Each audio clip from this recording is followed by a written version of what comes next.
fraction off, isn't he? It's a leg off. He's offside by a lower leg.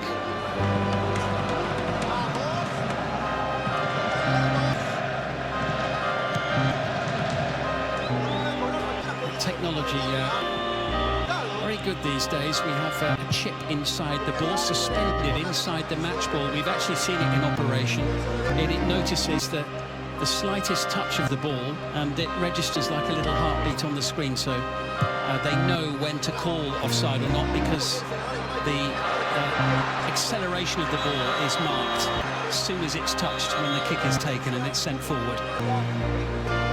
It's excellent technology. Well, Enner Valencia denied what would have been a fourth World Cup goal.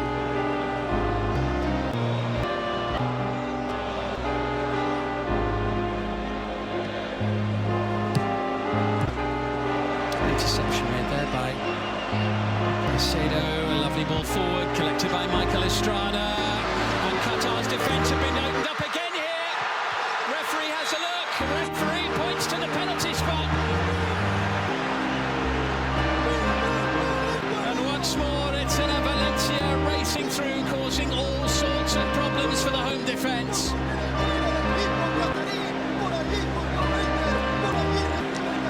Well, I don't think there's any debate. Ecuador are starting really bright. This is a lovely move as well, right through the phases. And the goalkeeper, who's already made one early mistake, has come out and made another. Goes to ground early, can't get anywhere near the ball, gets plenty of Enner Valencia. The referee took a while to make the decision, but he's got it absolutely right.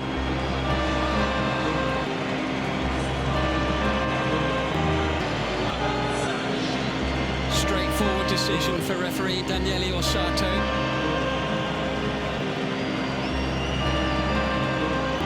Ecuador with the perfect opportunity here to take the lead, a lead which they thought they had very early in the game, but for which they fell foul of what was a tight offside call. Enner Valencia hopes to have the ball in the net for the second time this evening already. Only this time it would count.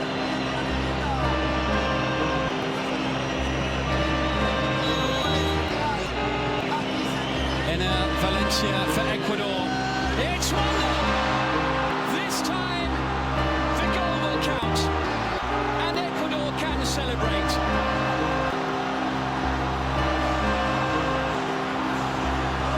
And their captain leads from the front once again. Their record goal scorer does it once more.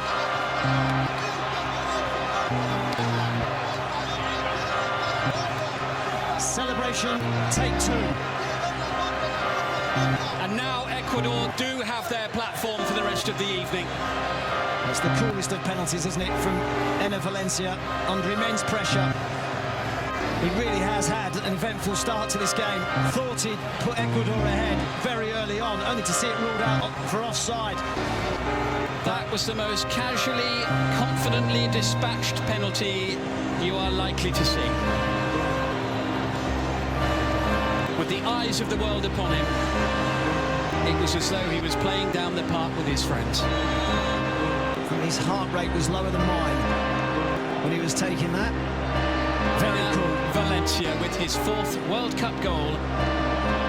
He is now Ecuador's all-time leading goal scorer in the finals. Agustin Delgado, the other player, he previously held the record with. He'd scored 3 as well, but it's Valencia's alone now. And here come Qatar looking to respond. Pedro Miguel into the penalty area.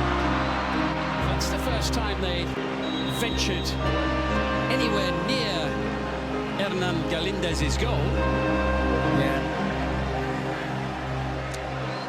And it was a foul from Saad Al-Sheib that led to the penalty kick, and he has gone into the referee's book. In pain, 18 matches to qualify. Foul on Estrada.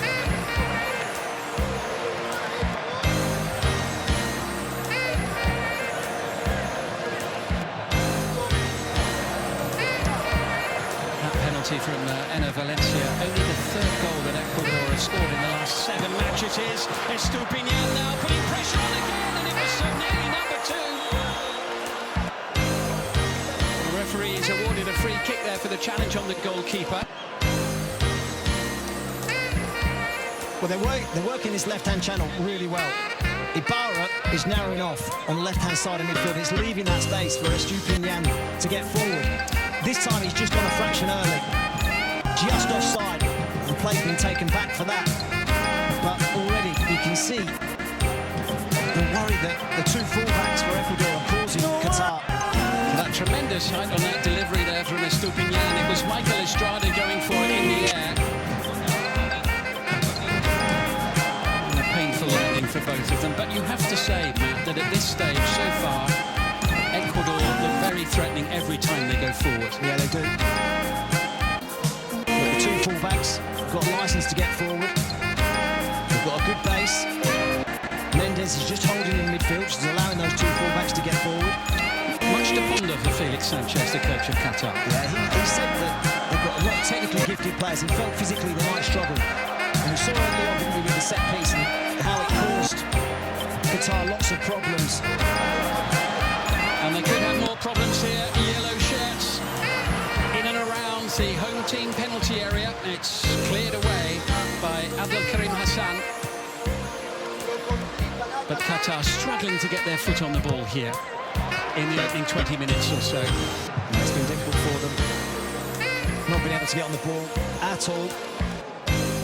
1-0 then to Ecuador. We're not quite at the midway point of the first half, but for any latecomers to the coverage, Matt, I think that's at least a fair reflection on what we've seen so far. Could have been worse for the host nation. Such has been the dominance of Ecuador in the early stages.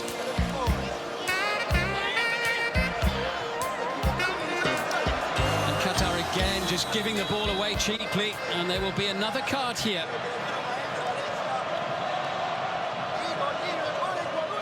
And Valencia, the goal scorer, on the end of that challenge.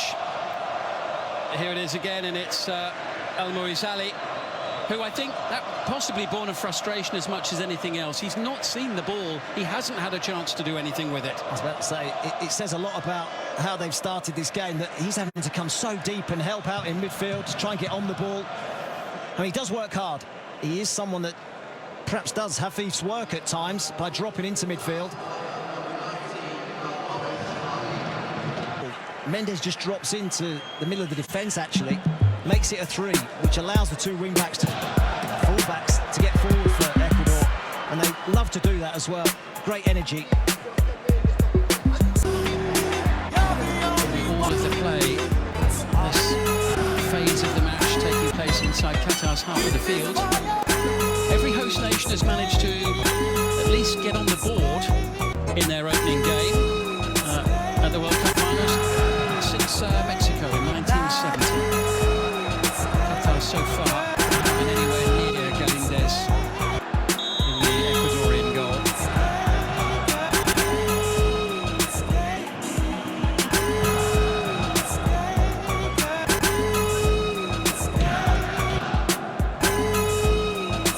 So Ecuador leading by a goal to nil.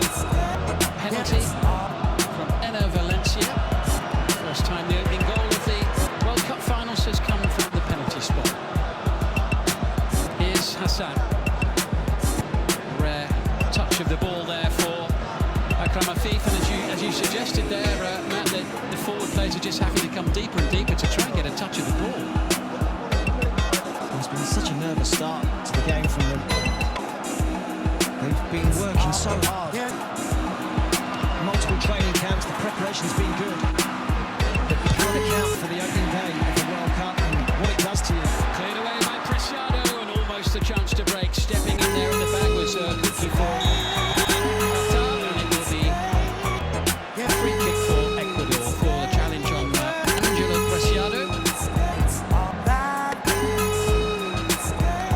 He's had a good start to the game, Preciado. Looks like Estupiñán on the other side. Seeing him on the ball.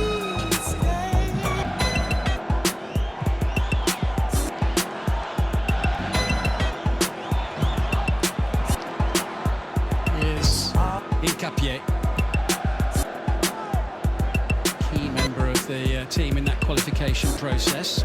Touch here for Ibarra. This is Estrada chasing it with the flick from Pedro Miguel. Estupiñán.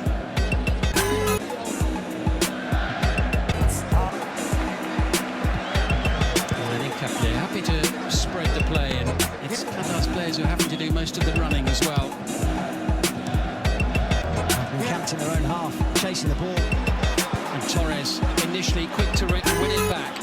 Strada sending it forward. Gonzalo Plata over on the far side.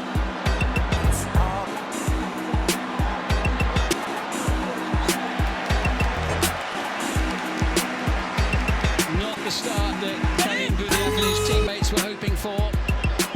Struggling to string any passes together, struggling to settle down in what is, of course, such a massive day for these players and for the country. It's a big moment. He puffs his cheeks out there.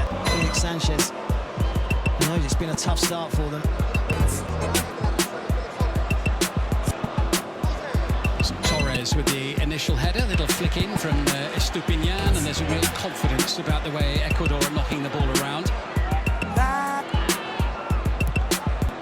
Estupiñán is looking for Romario Ibarra.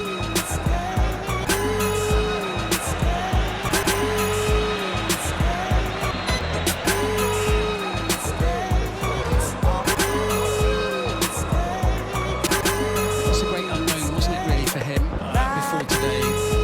Matt, how his players really would cope with the bright lights, the big occasion.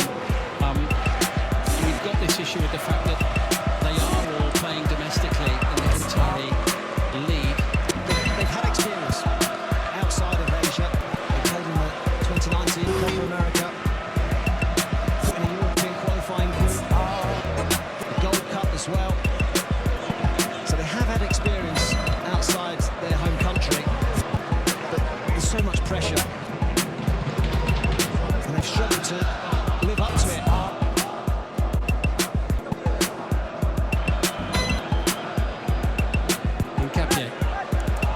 Estupiñán. It hasn't phased Ecuador, has it? Because they're a young team as well. Fresh team, plenty of energy about them. Yeah, they were the youngest of the South American teams to qualify. Their average age during the qualification process was under 26. That's Torres sending it forward up towards Valencia. Ball well won by Kuki at the back.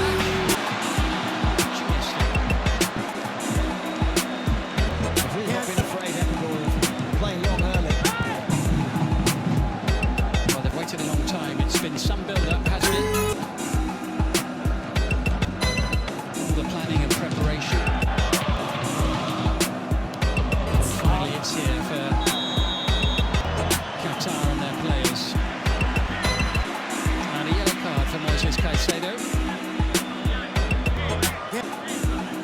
He's a robust midfielder, likes a challenge, and do both sides of the game well. He gets that one wrong. He's done well, hasn't he? Because in the middle of Brighton's midfield in England, in the Premier League, he replaced Yves Bissouma, the Malian international, and has just taken to that role like a duck to water. He's only 21, just as he has with the national team, it must be said, over the last couple of years. Yeah, he's been excellent. Didn't he on his debut, man-mark Lionel Messi? He did. Messi did score, but it was from a penalty. So he didn't do too bad. No. Absolutely. It's Abdel Karim Hassan. Senegal and Netherlands are the other two teams in the group taking really need to go pressure to get some points in the bag. And this one is Caicedo into Preciado. Dita looking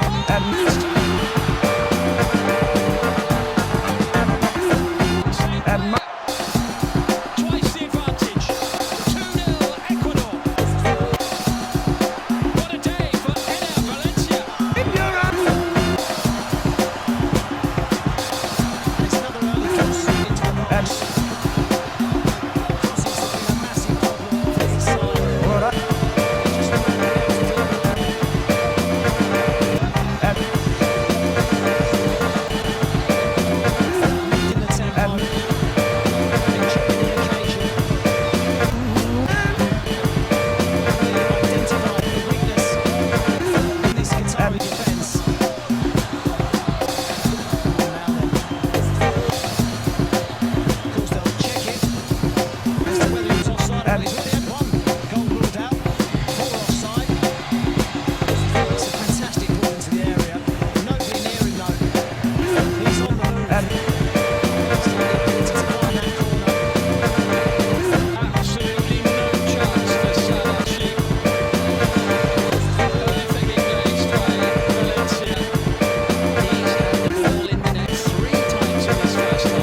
very, very optimistic effort there from Abdelkarim Hassan.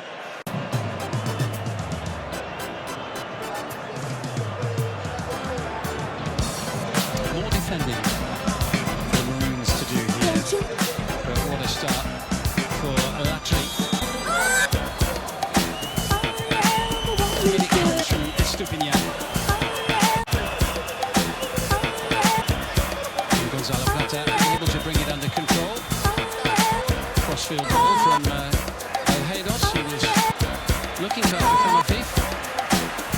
Afif has had to start wandering, hasn't he? But he's had to start coming very, very deep all over the pitch to just try and get hold of the ball, because he's the playmaker. He's the one who makes them tick when he's got the ball. Certainly in an attacking sense. Well, Ali's done the same as well, hasn't he? He's really the focal point. One who they need to try and build off, but even he's come very deep as well. Ahmed on the far side, the Hassam, and just about kept in by Al-Sheikh. They're struggling out wide, and that's why I say I'd be tempted if I was Felix Sanchez to change the system. Somehow try and stop the Ecuador fullbacks.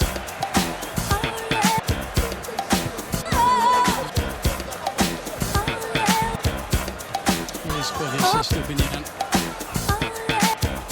We've seen plenty to do in the first half, as we thought he might. Look at the time they've got, the time and space that they've got. No pressure on the ball.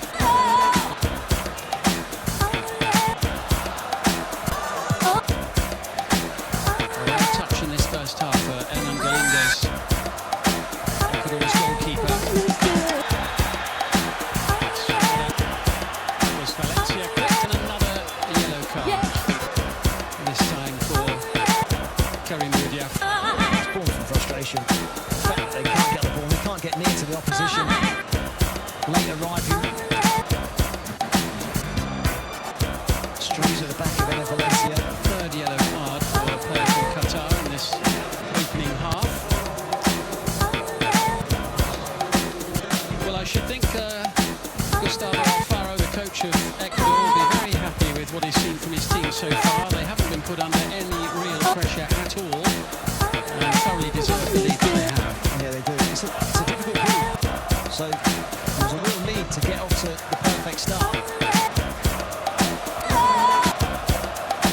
Disappointed faces. Not at that end. They're enjoying it. They are having quite the party behind the goal.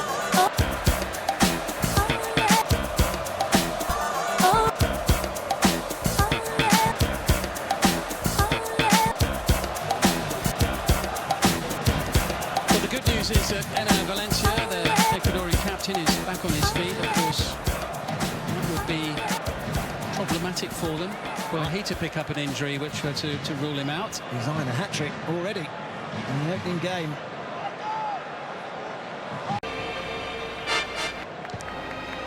Slightly over-eager from Enner Valencia. He had an excellent World Cup in 2014, the last time Ecuador at the finals. Valencia, he scored against the Swiss, and he got 2 goals in a win against Honduras as well, and 2 already at these finals.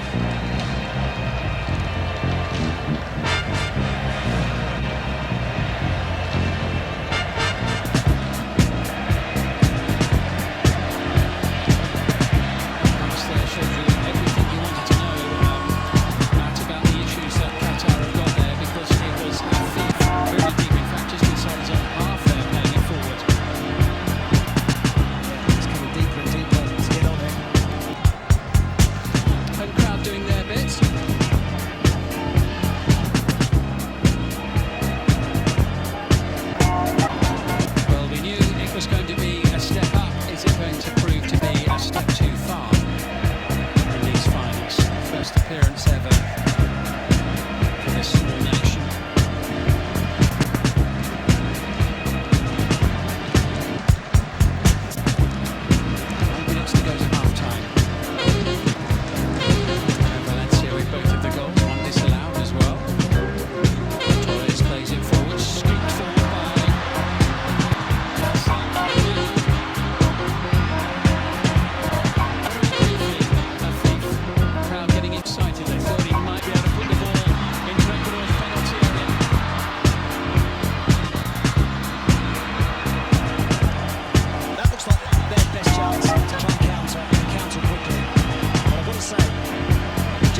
Qatar just looking to get their foot on the ball a little bit, get a bit more confidence, string a few passes together.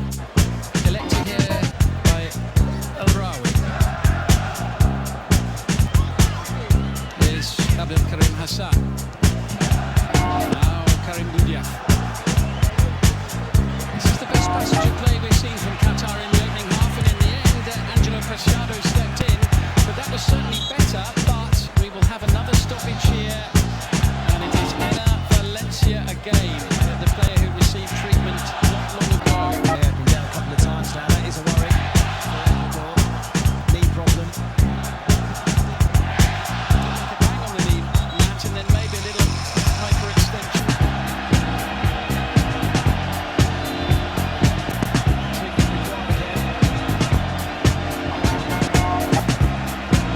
Bouncing at both ends.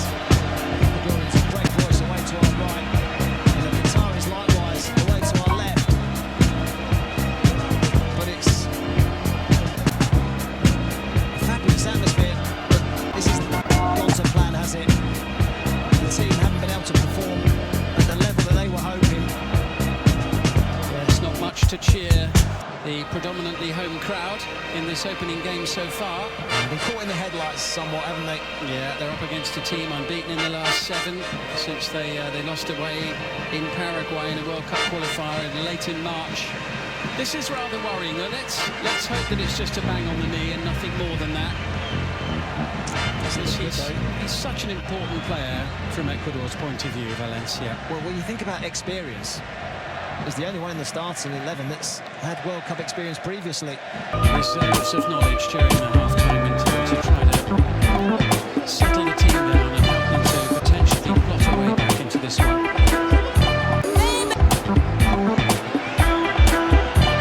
Abdelaziz Hassan. Back to Abdel Karim Hassan. El Rawi.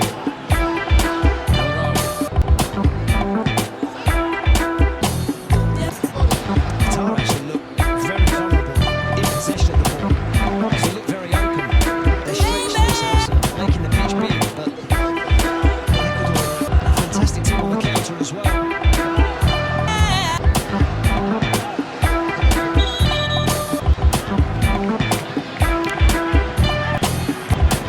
Spanish came into the tournament with plenty of confidence. Won the last warm-up match by a goal to nil against Albania in Spain earlier this month.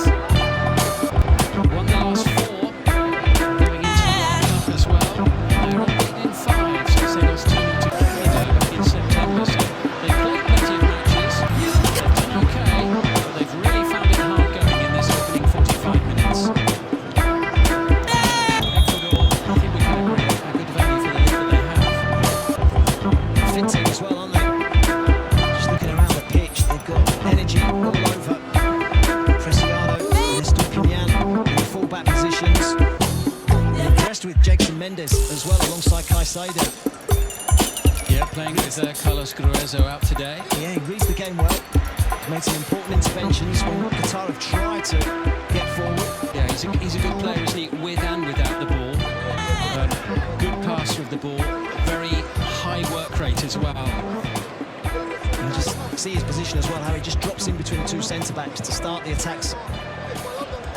And that just gives them that little bit of extra licence for the full-backs to get up the pitch. Felix Torres sending it forward. Cut out, though, by Huki at the back for Qatar.